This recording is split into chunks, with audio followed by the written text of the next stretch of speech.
Morning. My name is Toby Plewak. I'm a product manager in the online division at Publishing Technology. I manage the strategic roadmaps for our Pub2Web and Magenta Connect platforms. And I'm based in our Boston office where we share space with the Publishers Communication Group, which is great for me because I have access to brilliant people like Janet and I get to pick their brains for free all the time. So when the managing director of PCG, Melisande Scheld, asked me to help their research team start a new usability testing program, I was delighted to have an opportunity to help out with that. And that's something that we've been doing for, I think, a little over 18 months now.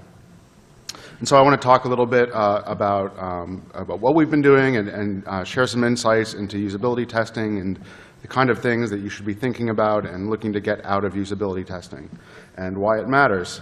So I usually like to have visuals in my slides. I don't have a lot, so I've never done the Dilbert thing before. Here's a Dilbert cartoon. It's a Friday.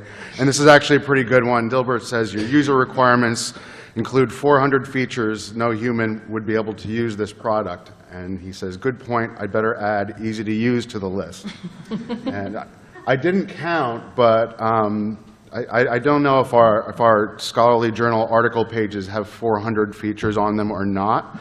But modern websites are definitely very feature-rich. We provide a lot of features and functionalities on websites. They're complex, and they also need to be easy to use. And I don't think I need to convince anyone that usability is really a precondition for survival on the web. Your website, your features, your functionality need to be easy to use and intuitively understood. And so usability testing is a great way to keep an eye on that on an ongoing basis. But it's also a great way to confirm that a new feature is effective and intuitive before you launch it, maybe even in a very early stage, testing a prototype. It's also very useful for settling internal disputes. We have lots of people who have different ideas about what to fix on the website. And for example, we have a publisher that we work with that's trying to get more of their users to log in. And they're debating between a couple of different approaches to improving their login box. And they can argue back and forth, but ultimately putting it in front of users and testing it is a great way to settle that. And everyone has a long list of things they want to improve on their website. Someone alluded to that earlier at the conference. And doing usability testing is a great way to prioritize the long list of improvements that we have planned for our websites.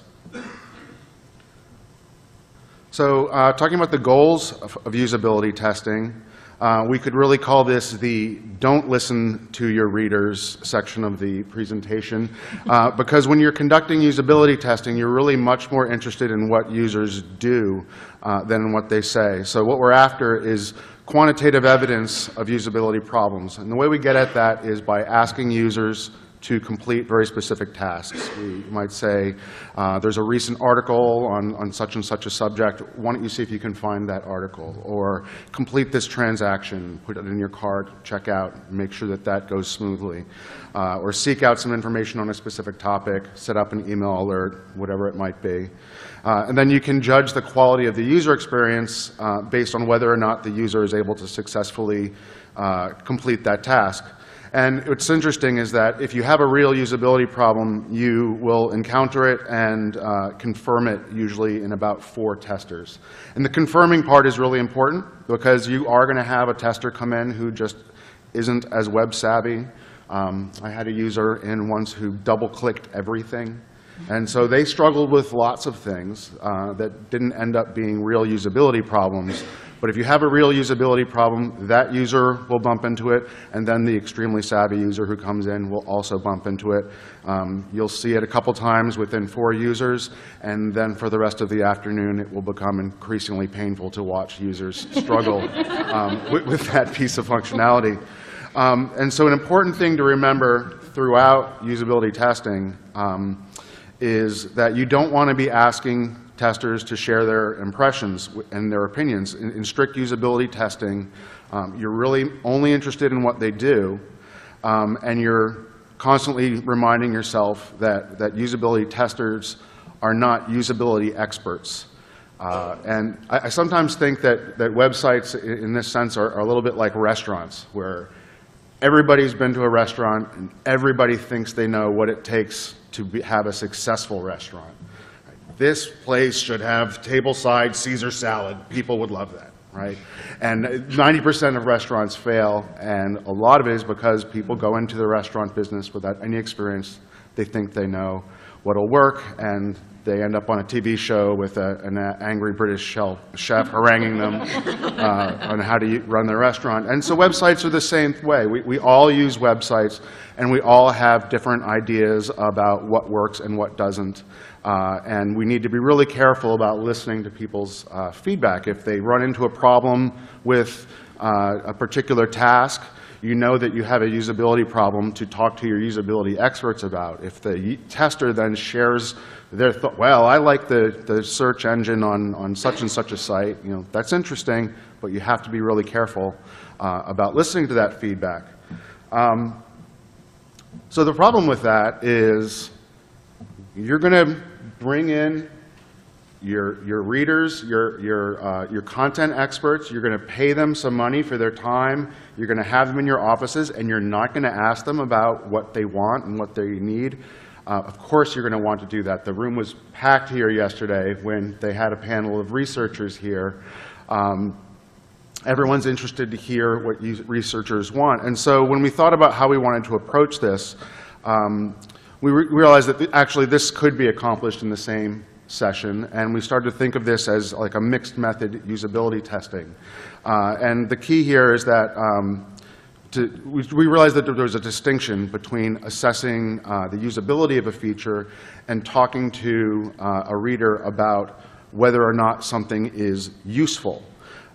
So the trick there is to really understand what are the quantitative questions you're asking and what are the qualitative assessments that you're looking for. And to be successful, the methodology that we've developed involves just making sure there's a very clear distinction throughout the entire process. When we're identifying the targets that we want to test, you think about that throughout the planning stage, throughout the scripting, and then in the end when we report back. We're going to pay attention to the quantitative feedback when we're looking at usability issues, and then we can think about the more qualitative feedback when we're asking users about usefulness.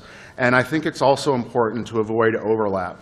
If you're going to test the usability of your search engine, you should avoid asking a lot of qualitative questions about that user's opinion on search engines, because then that can cause a distraction and affect the way that they're interacting with the functionality.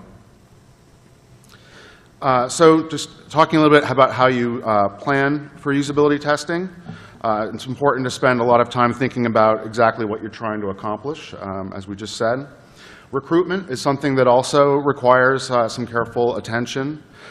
You want about 10 to 15 users, and you want to make sure that you're bringing in a broad sampling of users. When you're really doing strict usability testing, in some cases what's recommended is to bring in someone who is not at all familiar with your site. But of course that's tricky in our space because if you have very specific content, you need people who understand your content and the features that you put around it. So that's where it really helps to bring in a cross-section. Some of the younger users won't be as familiar with your site as the older ones, and you're going to get a mix of people who are very savvy with the web and people who aren't, and that doesn't really it doesn't match with age all the time, and so you do want to get a good broad sample. And then you spend a fair amount of time drafting scripts. You want to be, again, asking users very specific questions, and what we've found is important is to tailor those scripts to the testers. I was involved in a test once where we said, let's pretend you're looking for an article on knee replacement surgery. And the guy said, well, I would never be doing that. I'm an elbow replacement surgeon. And so, it's much more successful if you can give them something that's very specific to the person you're talking to. So you're probably going to start your script writing before recruitment is complete, but then before those users come in, try to think about who they are and what they're going to be interested in looking at to get better feedback. Don't try to take on more than time allows, which hopefully I'm not doing right now. 1 minute. But you do want to have some alternate scripts, because like I said, if you do have a real problem, you're going to bump into it again and again. And so it's good to have something else you can switch into so you don't have to watch that same mistake happen in the second half of your afternoon.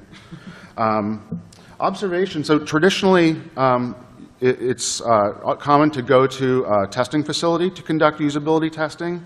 You have an observation, you have a room where the testing is taking place, and then behind the one-way glass, you have observation taking place. So there's a lot of advantages to using a facility like this. I think it can put the tester on the spot a little bit when they know they're being watched. This photo is particularly good. I've never seen one that has the mirrors on both sides of the room to create an infinity. They're really surrounded by unseen observers there. But the other issue is cost with working with a facility like this. And so what we've been doing at PCG to make testing more accessible to publishers is working with the latest technology that's available. And we got a brand new office in downtown Boston, and our conference rooms have nice big screens like everyone has now. And we tried to start experimenting with using video conferencing. Using the share my screen. So the user sits in front of this laptop at the bottom here, and we share the screen with the observation room, and we share the audio so you can hear what the user is saying. You can see their mouse tracking around the screen. And we observe from a separate room where we keep that microphone on mute. And you can potentially do this off-site as well, which is really a nice thing if you wanted to take usability testing to your annual conference where you have a lot of your users from around the country. We've done that. The other nice thing about doing this way is that the tester knows they aren't being watched, which really helps them relax a lot more. And in fact, I would even put a little Post-it or a Band-Aid or something over the camera to remind them that they're not being watched. And it's important to tell them that they're not. We had one where we told every single user that they were being watched, and there was one that we forgot, and maybe they're just always this way, but it really seemed like they were playing up for the camera, and they were aware that they were being watched. So I think it really helps the user act a little bit more naturally if they know they're not being watched. In terms of facilitation, it's definitely valuable to have an experienced third-party user experience facilitator conducting the testing. Some of the things that they should know how to do are you want to explain the rules to the tester before you start, because otherwise they might think that you're being a bit obstinate. You want the tester to share all of their thoughts and try to get them speaking out loud as they're interacting with the website. You want to keep them talking. But here's where they might think you're obstinate, is that you don't necessarily want to answer their questions in the testing. So when people ask me a question during usability testing, my answer is always, well, what do you think would happen if you click that button? Well, what would your expectation be? And so if you let them know that you're going to be that way ahead and promise at the end that I will answer any questions you have, then they might be a little more tolerant of that. So the other really important thing is not to lead the witness. Let them struggle, and sometimes that can be tough to sit there and watch them struggle with the interface. But you want to let them do that if you don't want to be giving them clues. And then the other benefit of having an independent facilitator running the testing for you is that when they go back and summarize all of the results for you, you have an independent perspective, looking at what has been collected and being careful to separate the usability from the usefulness feedback and things like that. And so that's it. How'd I do? Thanks, Toby.